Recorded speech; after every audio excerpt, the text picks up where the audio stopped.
Good evening. Welcome to Urban Facts. I'm your host, Eamon Hotep Parker. Before we get into the show, I want to put out an alert in regards to a missing child. I'm going to remove my face here so you just see her. Her name is Nadira Carter. She went missing yesterday. Miss Carter was last seen wearing a black hoodie with white writing, black tights, and pink Crocs. If you're not familiar with Crocs, that's the shoes that the nurses wear. Um, if you have any information on Nadira, please contact the family at 267-414-7544, or you can call the Ethel Zachary Foundation at 267-386-6361. It's very imperative that this young lady is reunited back with her family. We will be, showing this message again towards the end of the show. Thank you very much. Well, um, we've been pretty busy. We took some kids out to see the movie Till in regards to the life of Mimi Till. So, if you guys are not familiar with the story, and some of you guys may be, and some of you may not be, but Emmett Till was a 14-year-old young man, Money, Mississippi. He simply whistled at a white clerk in a grocery store, well, convenience store. For some reason, the lady took that offensive, and it cost Mr. Till his life. We took some children, here they go right there, out to see the movie because I believe that these youth need as much culture about themselves as possible. I mean, they know all the latest rap songs and, who shot who and all this stuff on the streets, but, they need culture to identify with who they are as a person so that, they'll be able to, avoid, tragedies in the street or, just simple things in life. We had a riot during the pandemic, and the funny thing about it is that this wasn't the first time that blacks um experienced riots. But if we were more connected with our history, we would have known that the stores that were robbing and looting from is the same stores that, somebody's grandma need their medicine from, or the grocery stores that, families, need food from. So that's why we put this information out to youth in regards to their culture so they'll know exactly like what's going on. So our mission here is to educate and cultivate youth through arts, history, and worldview. Worldview is how one side of the world has a particular lifestyle versus the other side. So you might hear somebody say something like, well, they're westernized or easternized, but that's in regards to worldview. So to give inner city youth the pathway to rise up from discrimination, poverty, and the inner city streets. Our guest today, the magnificent Mr. Kevin Smith, is best known for movies like Single Black Female, Chasing Waterfalls, and his most recent movie coming out, A Wesley Christmas. He knows exactly what I'm talking about because he's came from these streets. You know what I mean? And I want you youth and you parents, to hear his story, to see where he came from. You know what I mean? Like we used to go to church together. You know what I mean? Me and the sister used to go to school together. So I know they from the streets. You dig what I'm saying to you? So we're gonna show you a clip of one of Kevin's movies here. Don't get mad with me. I don't have I don't have a professional media crew, so it's just me over here. So let me see here. Try my best to get this rolling. All right, hold on. All right, so we're going to close that out. Get this tab open. All right, we're going to share that. All right, hope you guys can see that. I'm so happy that all the kids are coming home for Christmas this year. What? Hey, it's just that we're gonna have a lot of loud folk in our house. And now we can't even walk around naked for the holidays. Well, we have never done that. Well, it's on my bucket list. Sydney, how you doing? I'm good, Auntie Glow. Who wants a drink? It's 10 a.m. We're all good and grown, and I'll make another. Hey, son. How you doing? I was worried about you. I don't know. I just never expected her to actually walk out on me. You know who you married, right? Sydney. Chris, we cannot not go to your parents this year. It's tradition. See, if we go, I can't promise you I won't try to time. Top lost $500,000. What? What about your crazy brother, huh? What in the hell? Dr. Quack? Yes, he'll be here too. Yeah, with his latest work. Where am I at? I want y'all to meet my after church boo, Shamika. Did Jerome do that to you? Yeah. Have you spoken to Dad lately? He's acting weird. Some secret, but he had to go before he could share. And you're sharing it already. Damn, Sid, you can't hold water. I don't think I'm looking for something serious right now. Maybe something serious is needed.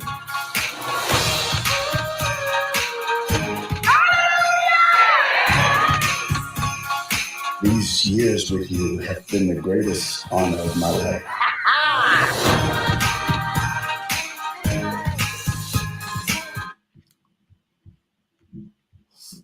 So without further ado, I'm going to present to some and introduce to others, Mr. Kevin Savage.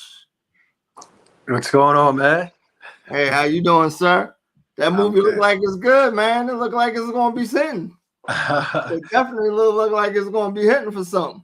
Yeah. No, we had so much fun filming. And it just felt good because it didn't feel like, a cast who didn't know each other. It truly felt like family. So that made it even the more worthwhile. Oh, that's good. That's good. It's good to see, our black men out here doing something positive. Definitely good to see you again. Absolutely. As I was telling the viewers, you familiar with the inner city streets. You definitely know about the inner city life. You from these areas of Philadelphia, and we want to just get right into it. So, bro, tell us about your childhood coming up as a youth. Well, I have a twin sister. As you know, you went to school with her, Artis. Right. And so we were adopted at the age of 2 years old into a family of an older woman and her family. She was old enough to be our grandmother, so we just called her Grandma. Elsie Curry, beautiful woman. And so she raised us in West Philadelphia, went to Huey Elementary School, and then went to Sayre Middle School at the time, and then I went to West Philadelphia High. So, I mean, in the inner city, got into a lot of fights growing up because I didn't hang around a lot of kids. I was kind of like a loner. And so, I was always tall and like skinny. And so people would pick on me. So I knew what it was like to, to try to be bullied and people tried to, really get over on me, but I didn't let it happen. But yeah, so I know all too well, what the streets of West Philadelphia can do. If you allow it to, to happen to you. But fortunately, my family, they were supportive. My grandmother who raised me, she always wanted the best for us. And fortunately, about 12 years ago, I got to meet my mother and my father, my biological mother and my father. So that's how all that comes together. Oh, that's cool. How was that experience? It was amazing. It was amazing. Fortunately, my mother's not here anymore. She passed in 2017, but we got to really meet her and know her. And so it was a beautiful woman, but she became a victim of drug abuse. Right. So, that's one of the biggest reasons why she could not raise us the way that she needed to and wanted to. My Right. father was in the Army. He moved to Fayetteville, North Carolina, and so they kind of split. And yeah, it was just kind of amazing, just the way all of that happened. I met my father, I want to say on a Saturday, and the following Tuesday I met my mother. Yeah, so my father's still alive, he's still living. We have a Mhm. pretty good relationship, and so Oh, yeah, that's cool. yeah, Yeah, it's good. Kids have a good relationship with their parents. So, absolutely. as a youth coming up, who would you say is your I guess would say your biggest influence in life? Man, growing up, of course, basketball, was my thing. So, looking up Hmm. to Michael Jordan. Um, but I would say I never really had anyone that I really truly looked up to. I would see different influencers, but never really had anyone. I just kind of grew up saying, you know what? Well, I see that I can go this way. I see that I can go that way. Um, and of course, we would get the pep talks and, be motivated and inspired by different athletes and actors and stuff. But I never had an allocated person that I looked up to say, I want to be like this person. Um, but I've been blessed to have mentors in my life to kind of, steer me the right way. I will say that. Cool, cool, cool. Yeah, definitely having a mentor. Well, I couldn't even tell you what I would do without mine. Mm, yeah. Um, so what was your experience in the inner city streets like? How was it, coming up? I mean, we pretty close in age, so hmm we probably talking off the same choir, but tell us about your experience. It had its times. Unfortunately, when I was 16, it was the first time that I ever experienced any of my friends, losing their lives. And it was a bad car accident. Apparently, a friend of mine stole a vehicle from University of Pennsylvania area, started joyriding, picked up, came back to West Philadelphia and started picking up other friends. And about three or four of them, it was about six of them that passed altogether, but I knew about three of them. Hmm. They lived right around the corner, and so that was like the first time at 16 years old experiencing, and you're a kid, you're 16, you kind of think that, you're immortal, like nothing can happen to you, and then seeing that was, tragic, and then even later on, a few of my friends have gotten, become victims of gun violence, right? And so it's a shame that I can literally count on my hands, actually, I can't count actually because the number exceeds the fingers that I have of how many people that I grew up with that, who are not here today because of gun violence or they're in jail for the rest of their lives. So, I just chose, I was never really one to hang around a big crowd. One thing, my grandmother, she kind of didn't allow us to really go outside a lot, so we were kind of socially awkward, right? And so for that reason, I didn't hang out. I just didn't hang out with a lot of people. I didn't hang in the crowds and stuff, and that really worked more for me in my favor because I said, look, if I get in trouble, I'll get in trouble by myself, but it's not going to be because somebody else did something stupid that I was hanging with. But that was also one of the reasons why I got picked on too, because they knew that I didn't have a gang of people. I was just by myself. So that ended up being a lot of lonely days and fights and stuff and all of those things. But I think it helped me more than it hurt me. So did I guess with that experience, did that make you more, I would guess, like a more of an angry individual, or you kind of just dealt with the circumstances? Kind of dealt with the circumstances. I could have um, went that route, but I never really had a temper. Never had I never had anger issues or problems. I didn't look at the world like it's the world's fault. I mean, there were moments and times, of course, but I mean, I never really blamed anybody else. I always Right. looked, up and a big reason why, the number one reason actually of why I know and how I know that I didn't go, that way to the streets is my spiritual belief and my background. My grandmother, she put us in church early. I mean, we were in church at the age of 5 years old. Hmm.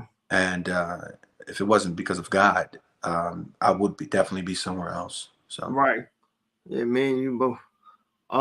So what sparked you into acting? Like, what gave you the acting bug? well, I remember watching The Wonder Years, when we were younger, and it's funny because the character's name was Kevin, right? And so, Yeah, right, the but it, youngest son. right, right, but his real name is Fred Savage, and so, but I remember watching him at 11, 12 years old. I'm like, I can do that. I can do that. And back then I was around the same age, so.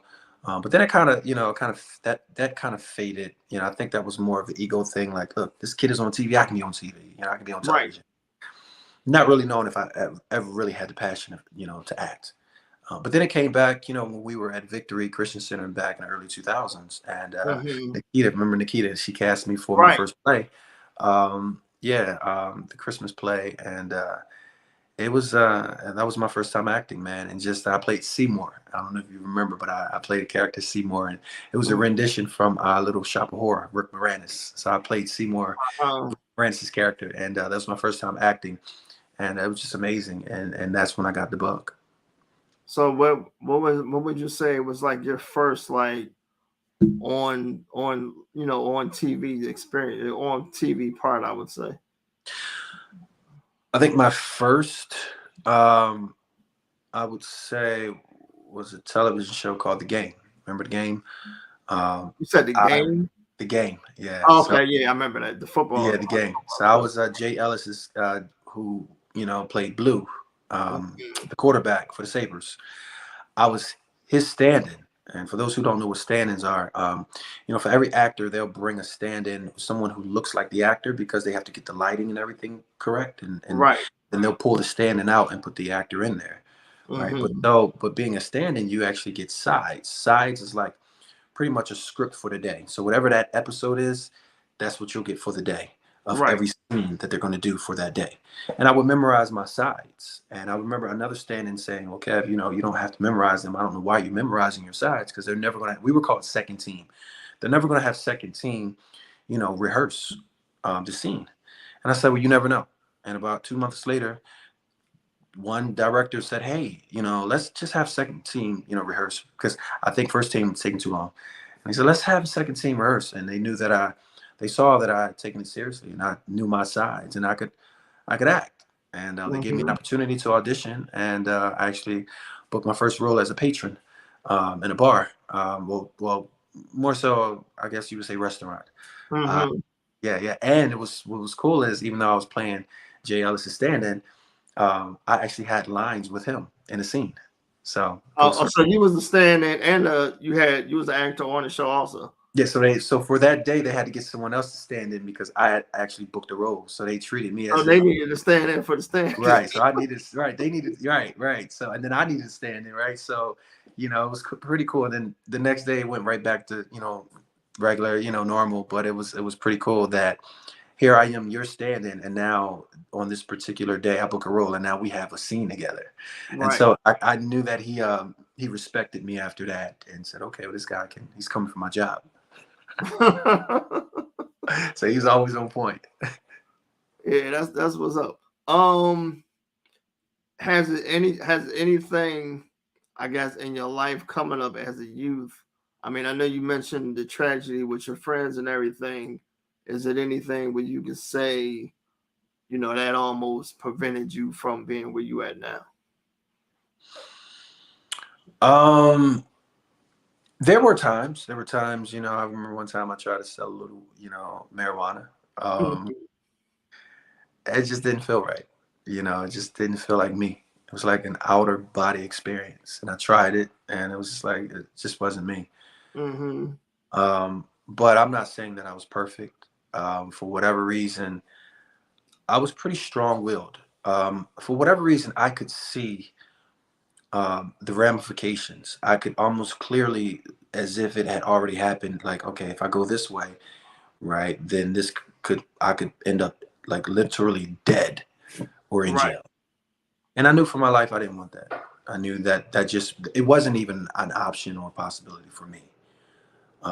And so I just chose to go. And you know, I love the fact, like I've always been almost like a renegade, almost like a nomad. Like I'm gonna go the way that everybody else is, you know, is not going.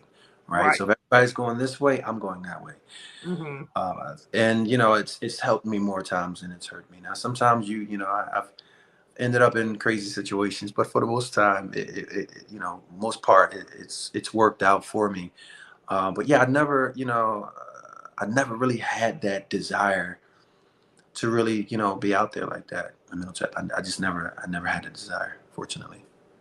I Now, mean, and there were times where, you know, my friends would, you know, they'd be selling drugs, or they come to school mm-hmm. with the latest, you know, and I'm dressed like whatever. And Right. for those moments, yeah, there were times I'm like, well, So I've thought about it strongly. I mean, strongly considered it, but I never tipped over. Just never happened. Yeah, same here. I mean, it's a temptation, but you, you know who you are as a person. You Right. know what I mean? That's why we emphasize like the culture aspect with these youth, because you can get easily lost Yeah. by not even knowing who you are as a person. You Right. know what I mean? And I'm not saying that, just saying that, hey, I know I'm Kevin Savage or I'm Eamon Hotep Parker. Like, like your culture, like where you come from, the possibilities and the things that you can do as a person. You know what I mean? And we don't just target black kids. We target, all kids, because it's more than just black kids in the inner city. And you Absolutely. have to know what you're capable of. Right. You dig what I'm saying? Like if I give Right. you a screwdriver and you don't know how to use it, then you just got a screwdriver in your hand. Right. And I think that's what a lot of youth have out here, is just screwdrivers in their hands. And there's nobody saying, hey, this is how you work this tool. Mm. You dig what I'm saying to you? And we have to put these youth in a position so it can be another Kevin Savage. You dig Yes. what I'm saying? Or Fred Savage. You dig what I Absolutely. mean? Because at the rate we going now, it's too many youth dying. Yeah. And it's from bad parents. And I'm gonna Right. just put it out there. Now it's not all of it, but the Right. It's definitely majority. not all. Yeah. Right. So we can have, you had June and Ward Cleaver as a mom and dad, and you still got the probability of going wrong. And don't get me wrong, like this is a hard thing to do, and everybody doesn't have the opportunity to be where you at. Tell you the Right. truth, everybody ain't got the opportunity to be where I'm at, and I'm not Right. even really at a big high level of fame or anything like that. Our focus is to help kids. We before our interview, I came in and I said, well, I'm gonna do I got a PlayStation, so I said I'm gonna try to do the Jordan challenge thing. Right. So somebody from my staff sent me this a screenshot from a young man on Instagram. I can't even remember the darn thing, but they showed us, this kid was missing. So I said, well, the guy normally has bad communication, so I wasn't really gonna reach out. So my staff member was like, well, hey, the lady's name is right there. All you gotta do is just contact her. So we contacted her, and long story short, we had campus copy printing out, the flyers for Nadira, to hopefully give their family the opportunity to find their daughter. You know what I mean? Like I got 3 daughters myself, and I don't know what I would do if I woke up and they mom called and said like any of them missing. You did what I'm saying? So we have to teach these kids and cultivate them, and at least just act like we care about them. You know what I mean? Even if it, like I said, even if you don't, at least act like it. Because I think you had like a connection with Doc when we was at the church. And Right. tell me if I'm lying, but this guy was like the most sincere and loving individual that you could ever meet. You understand what I'm saying? And he always pointed you in like a safe direction. But don't get me wrong, Doc will correct you too. Right. You see what I mean? And you need people in your life. These youth need people in your life to Right. where as though you can talk to. Absolutely. Even like with the simple conversation that we having right now, I run into kids, youth half our age or even our age, and they don't have nobody to talk to. You Right. get what I mean? Like the luxury to just pick up the phone and say, "Hey, how you doing?" I can't believe that. Well, some people probably can't believe that that's not a thing that everybody can do, Right. and it's damaging when you don't have kids that can do it. So coming up from the streets, being a loner, having your first experience at Victory, your experience as an actor, Mm-hmm. what advice could you give youth that's really actually trying to get out of the ghetto and trying to, make something out of themselves? I would say, hopefully, they're still in school, right? If they're still in school, talk to your teachers, because if you feel like you're not getting help at home, if you feel like there's no one to talk to at home, then you have to go outside of home.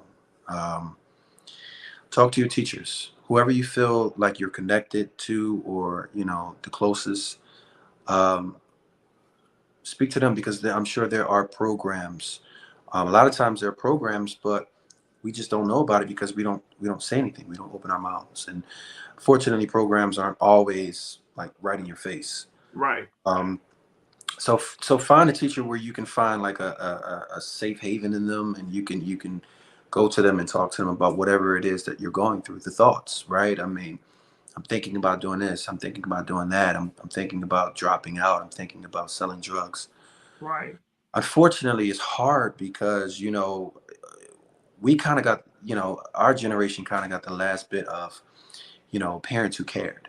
And I'm not saying you still have a lot of parents who care these days. I mean, my twin, right? My other sister, like my family and my friends that I know personally, they love their kids. But there are a lot of parents out there who were kids themselves when they had their kids. And so Right.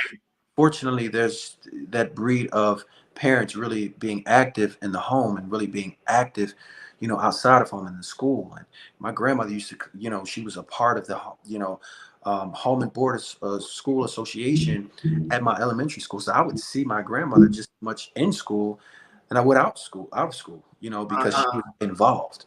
We don't have parents like that. We don't have parents that are excited to go to parent teacher, conferences and be. Conversation. Don't. I mean, it's like, so there's just a lot that's lagging. But I will say, if there's no help, like I said, speak to someone, or whoever you feel like you're close to. If this is someone at home, speak to them, and try to be, trusting. Kids don't trust parents anymore. Kids don't trust adults anymore. There's just a whole big gap. The trust has been lost. Because like you said, too many of us just don't. We come off like we don't care. So if a child is looking up at me, and they see that I don't care about them, then why would they open up? Why would they trust me? So I'm glad that I'm a part of this. I'm glad that you pulled me on, because I'm speaking to myself as well to be more active. I speak here at the Mays High School. Mm-hmm. So I haven't spoken in a while, but I'll go once in a while. Shout out to my girl Valerie Crab. She'll hit me up. Hey, come on through, and come speak to the kids, and I'll do that. And I want to get back into that, Right. because I want to be some sort of guide. Guide. I want to be a mentor to the kids and stuff, and I want to bridge that gap so where kids can start to trust me and trust other adults. They just Mm-hmm. need to see that you're taking initiative to care. Right. That's absolutely right. I think with like I said, with the communication aspect with these kids, it's I mean, it works wonders.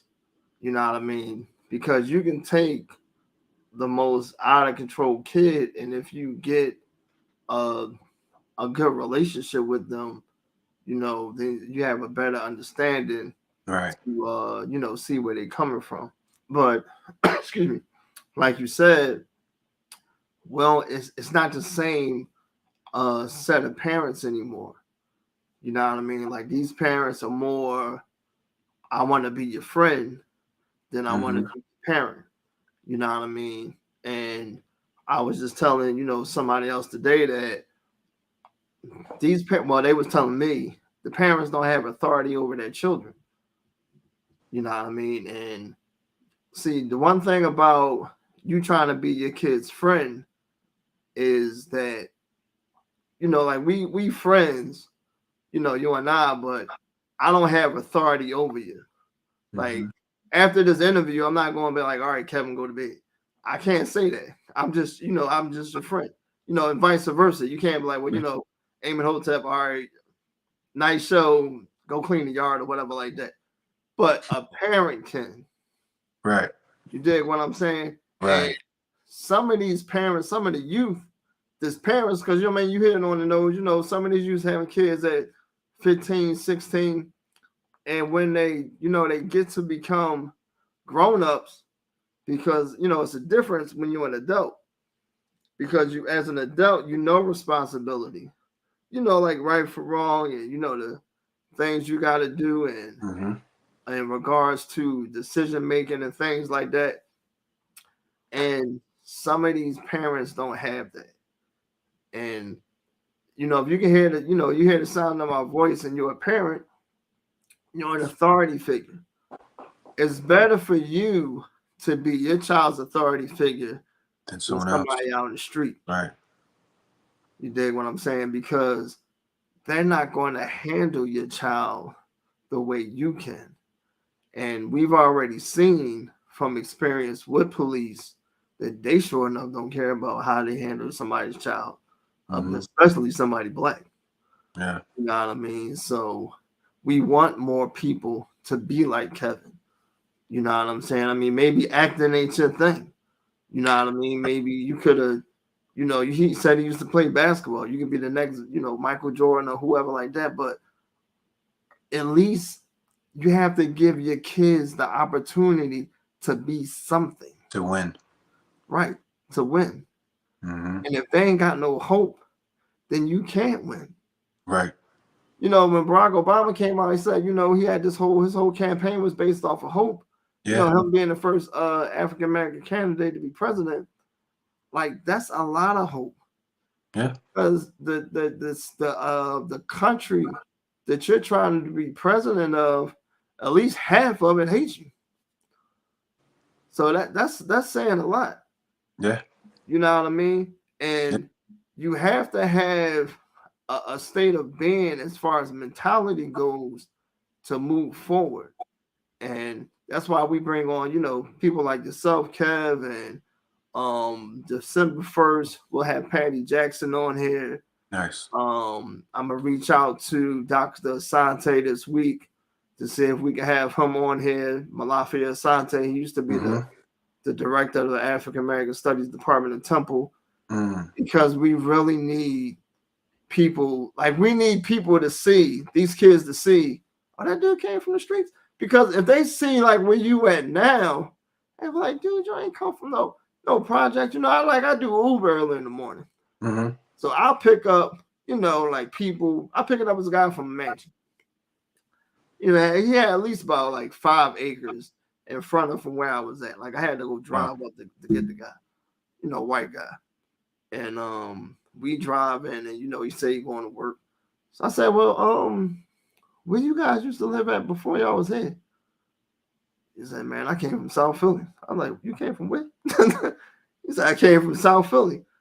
He said that he grew up in South Philly, across Broad Street, and from college, he went right into some type of some kind of job, whatever like that. No, he worked for Ford, so he had the opportunity to invest in stock in Ford.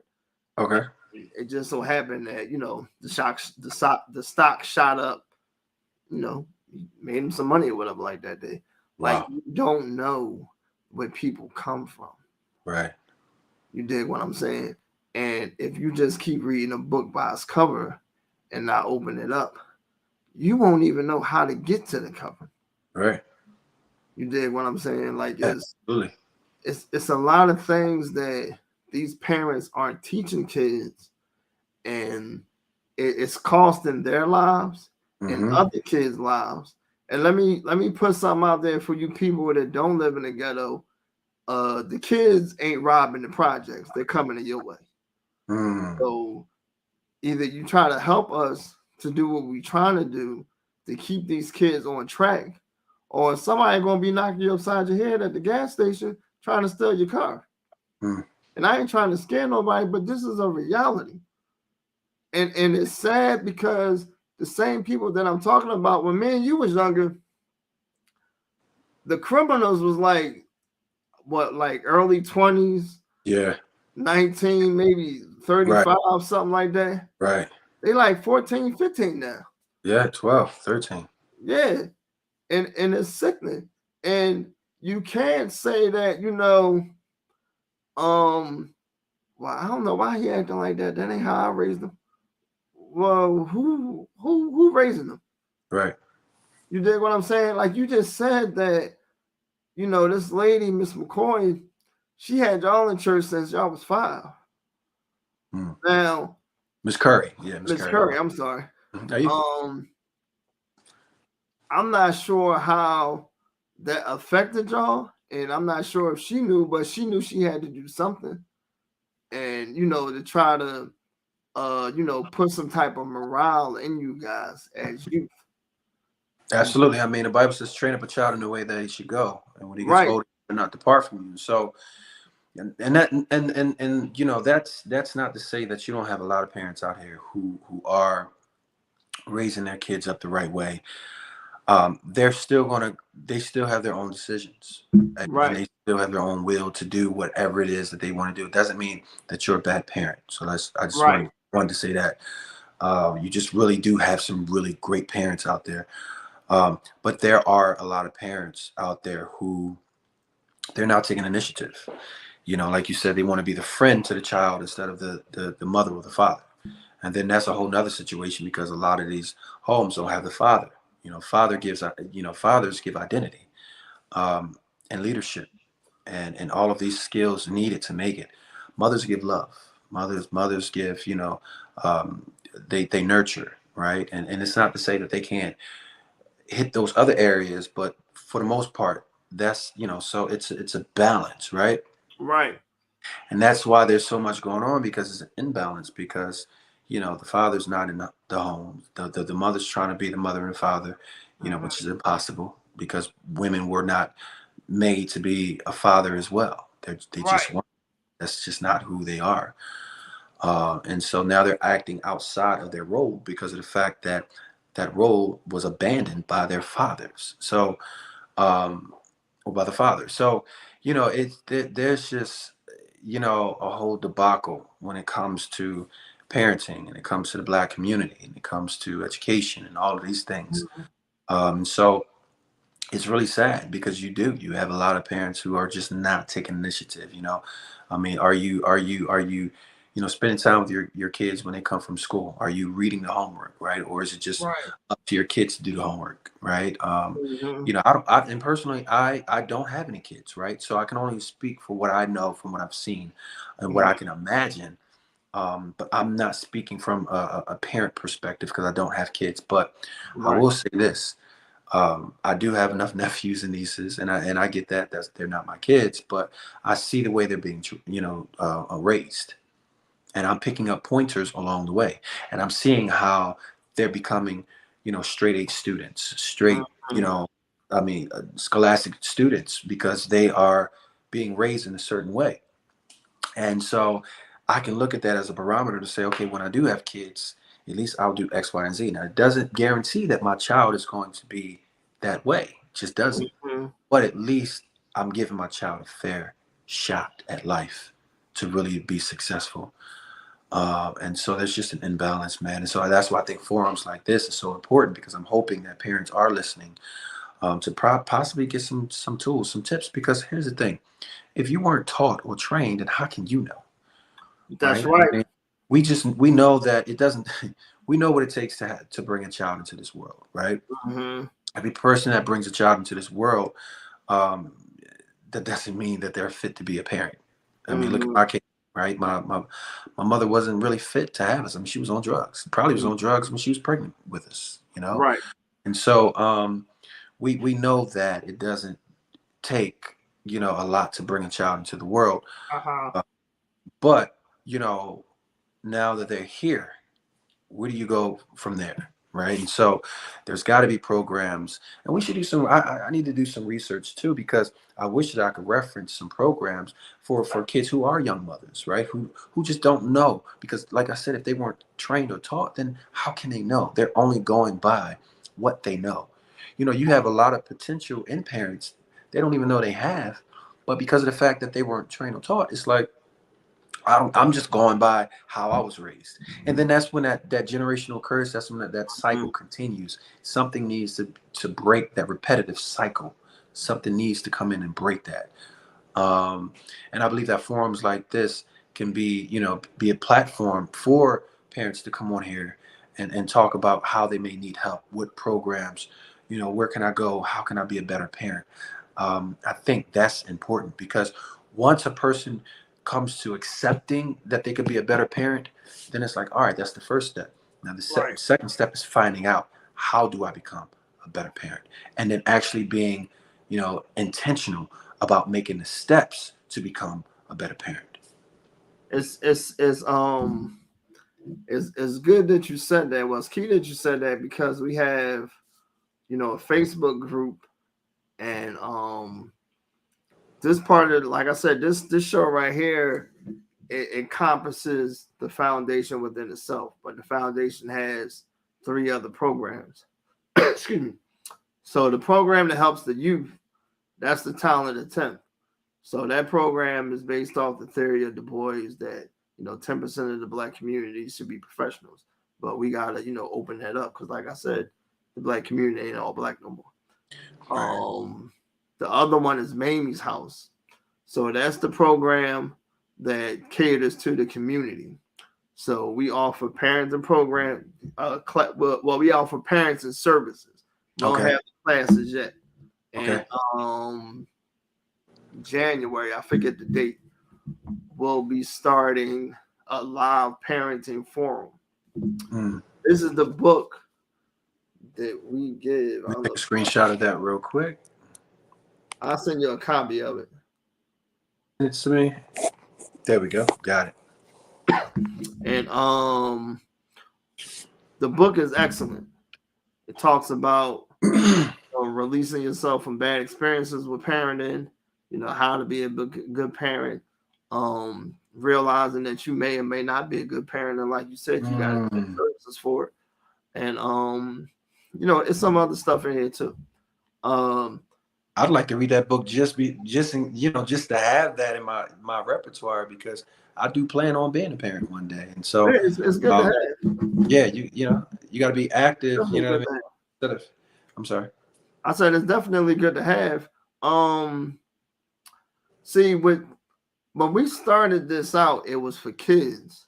Okay. And then I had to, smart enough to say, well, hey, whatever we do with these children, the community has to be involved too, because we want them to help these kids carry it on. So, if they go home and they parents stressed out because they can't find a job, that's not helping the kids out, because the parents ain't focused on them, because they ain't got no work. They not working. But as time, we progress in the foundation, I started to realize that parenting was horrible. Not every parent, you know what I mean? But it's just the inner city. And it's the evolution of parenting, bad parenting, because once you have, say you got two sets of parents, mom and a dad, and they bad. Their kids are going to be, as a probability, that their kids could be worse than them. Right. Because now you got a child that's saying, well, if my mom and dad is saying this, then it got to be true. Because Right. that's how I used to think. Like, whatever Bonnie said, that's my mom's name. I was like, well, that's my mom, so why would she tell me something wrong? That's what people think, in regards to guardians, parents, like, Right. because you figure that, they supposed to care for me, so Right. why would you try to tell me something wrong? Right. So they going off of this bad advice. Now they have kids, and let's just say they have kids when they're young. So now they're young, immature with bad advice. Mm-hmm. So it's kind of like, you ever have, you ever see people that raise like pit bulls or whatever like that? Yeah. Yeah. If you don't raise that dog right, it can be the most vicious and ferocious animal in the world. And it's the same thing with a kid. Because if you don't put the proper mentality and culture and intuitive thoughts in this child, then that child can go wild and just attack on sight. When me and you was coming up, like guys would try to start a fight with you if you stepped on their shoes or something like that. Yeah. You know what I mean? At least back then they would fight. Now I don't know what would happen now. You probably get shot. Yeah. And we I was saying it's so good that you said that, because we are going into offering these parents and these classes. It's going to be live. It's going to be just like you see right now, but it's going to be Zoom. So it's going to be a live Zoom forum for parents, an open discussion where you guys can parents can come in and Right. ask questions or hear advice or whatever like that, because that's what we do on Facebook. We got a Facebook forum on there. Let me see if I can find the name on there. Oh, there you go, right there. So it's the ELZ Parenting Forum. So that's on Facebook. Okay. And I put questions on there and certain suggestions, and I got like a staff that's always on there giving advice, and we comment on things that may say stuff. And it's 100 and I think it's like 152 people. Now out of the 152, it's only like 4 people that's active. Now out of the 4, well, so it's 4, so that's 148. So out of the 148, I know it's like 5 people. Now I don't know personally. I'm just making an assumption. Okay. They're watching this page because some people don't have enough pride to say, "Help! I'm drowning. Can you get me out this water?" Right. But they'll look around and say, well, I ain't drowning that bad, but let me see what this dude gonna do to get out this lake so I can do the same thing. Right. So that's why, I get up about 3 in the morning, I put these questions up, and because you have to be the voice for the people that's not saying anything. You dig what I'm saying? It's, it's Like the same thing. Like if somebody go see one of your movies and you got reviews or whatever like that, it's at least one person that's seen the movie and they ain't gonna say nothing. They might have loved it. You dig what I'm saying? So I definitely want to thank you, man, for coming out. You more than welcome to come back on here. I did want to mention something. We was talking about something you and your sister was doing for kids or something like that. Yes. So we're giving a scholarship every year. We just started this year, and it's the Dolores Myers Scholarship Fund, and it's honoring our mother, who passed away. But we just wanted to do something for to keep our mother's legacy alive, because she was such a beautiful person.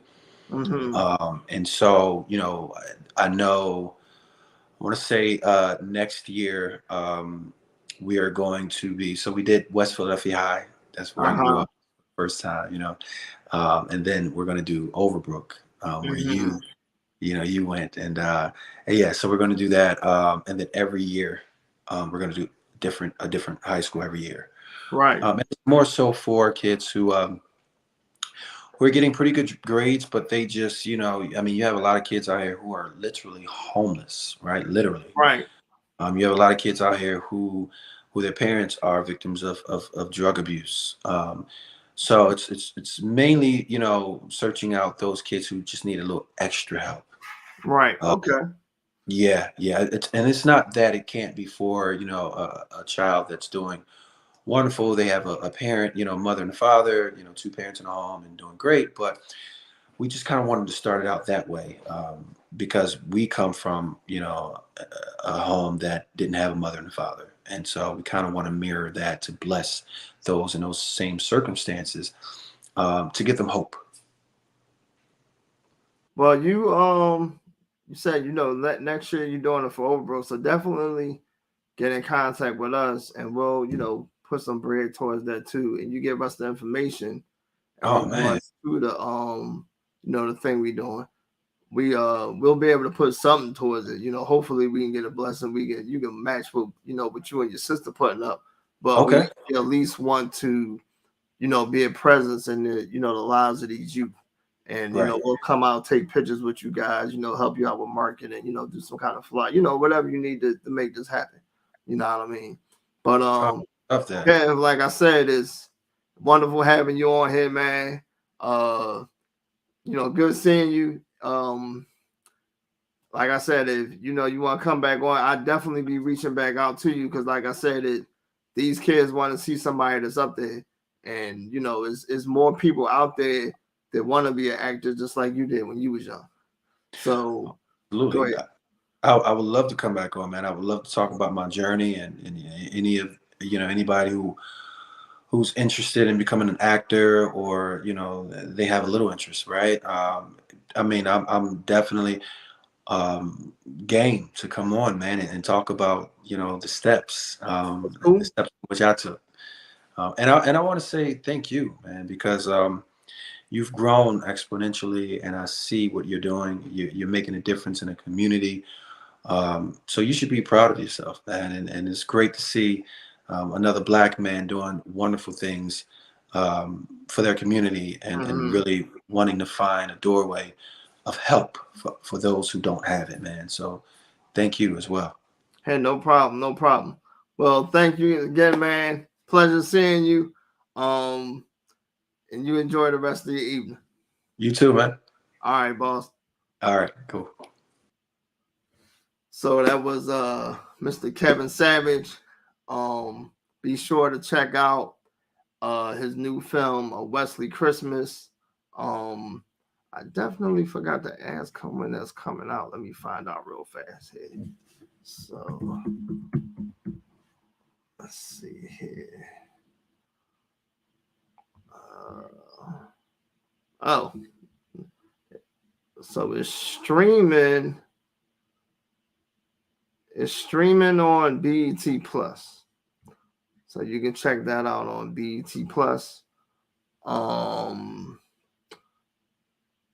Let me put this other information up about this young lady. Let me get that going right fast here. Let me see. Yeah, I definitely need somebody for media services. I can't do both of them. So, if you have any information, not this young lady, on Miss Nadira Carter, please contact the family. The number is 267-414-7544. That's Miss Nadira Carter. Last seen with a black hoodie with white writing, black tights, pink Crocs. If you're not familiar with Crocs, everybody and their mom is. It's the shoes that nurses wear. The youth have took this on as a fashion statement. And any information that you do have, excuse me, on Ms. Carter, her family would greatly appreciate it.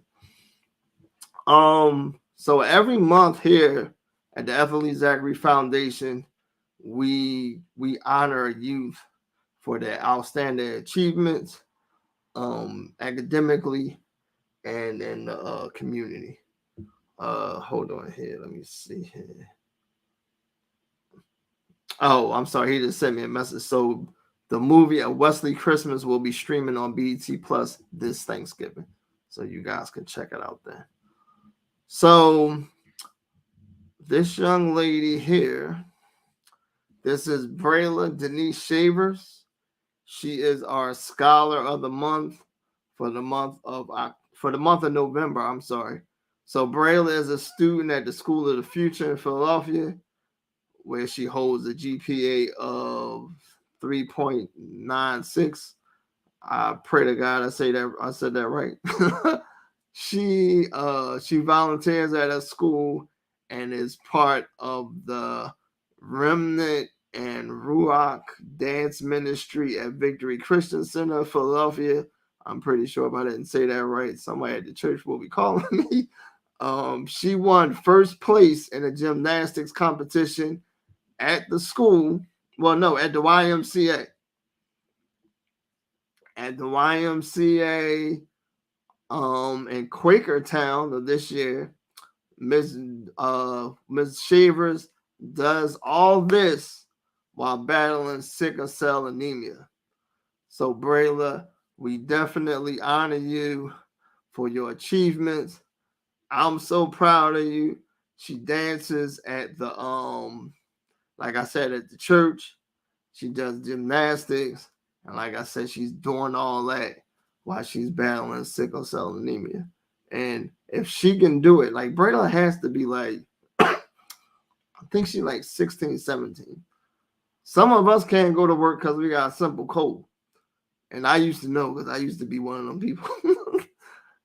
But she's doing all that with sickle cell anemia. So a big shout out to you. We definitely love you here at the Ethel Lee Zachary Foundation. So we want to also recognize Ball Bull from Mike Tyson's Punch Out. He won Senate for Pennsylvania. It's like, no, that's John Fetterman. He won Senate for Pennsylvania against Mehmet Oz. I'm sure he'll be a definite, great candidate to represent Pennsylvania and, in the Senate.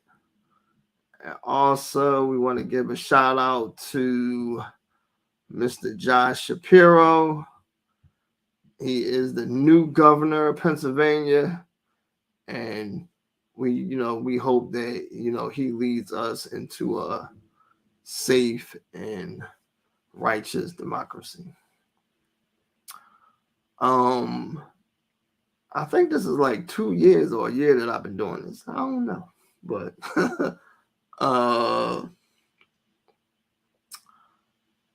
I just want to thank you guys there's not a lot of people that come on here. I think this might have been the biggest crowd, because of Kevin. But I appreciate the people that do come on, faithfully to see the information that we do have in regards to the community, the youth. I know some of you guys come on here and you say, well, he about to attack parents again. And you're right, because I do. Because I need you guys to just get it, that you guys have to be good parents. If you need help, call. Here's our email. You can, that's our Cash App. Do that too, because we need the money. But that's our Cash App. Our email. You can email us in regards to any information you may need with parenting. We really want you guys to be successful parents so you can have successful children. So that's it for me. I want to thank Kevin Savage again for coming on, taking out some time to bless us with your experiences in regards to what you got to, in life. And we definitely are proud of you here at the Ethel E. Zachary Foundation. And I just want to thank you guys for tuning in. Enjoy the rest of your evening. God bless and good night. Oh, hold on. One thing. Hold on 1 second. Because this young man's grandmother would kill me if I don't do this. So hold on. I could be over the time I own the show. So we want to give a big birthday shout out to Mr. Carmelo Kirby. Carmelo is 11 years old. His birthday was November 9th. And we are so godly proud of him. He's doing great things. You know, his grandmother goes to our church. Her and his grandfather. And we want to just give this young man a big birthday shout out from the Ethel E. Zachary Foundation. Happy birthday. You had a wonderful time and enjoy, and many, many more to come. So now this is it for me. I check you guys out tomorrow. Not tomorrow, but next week. And you guys have a wonderful evening. God bless. Love y'all. Stay safe.